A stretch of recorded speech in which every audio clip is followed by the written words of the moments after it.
पनवेल महानगरपालिकेच्या इतिहासात प्रथमच 5,000 कोटींचा टप्पा ओलांडणाऱ्या विकासाभिमुख अंदाजपत्रकाला विशेष सर्वसाधारण सभेत मंजुरी मिळाली.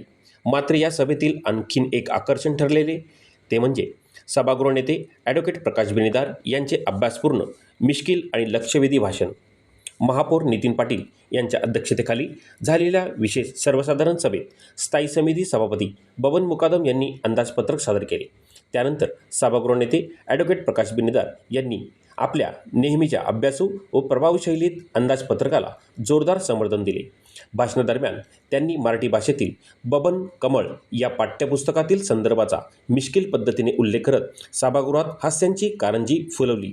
त्यांच्या विनोदी शैलीमुळे काही क्षण सभागृहात खेळीमेळीचे वातावरण निर्माण झालेले पाहायला मिळाले.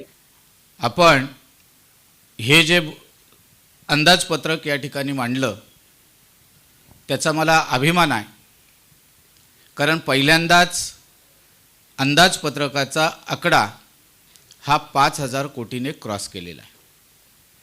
सन्माननीय या ठिकाणी आयुक्त साहेबांचे देखील मी अभिनंदन करतो की त्यांनी स्थायी समितीला 4,853 कोटी 90 लाख रुपयेचं अंदाजपत्रक सादर केलं.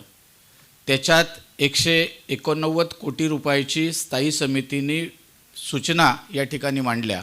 5,042 कोटी 90 लाखाचा आणि 10 लाख रुपये शिलकेचा या ठिकाणी अंदाजपत्रक सादर केलेलं आहे. त्याबद्दल आपले मनपूर्वक अभिनंदन. आम्ही लहानपणी शाळेमध्ये शिकलो त्यावेळेला बबन नावाला फार महत्त्व होतं.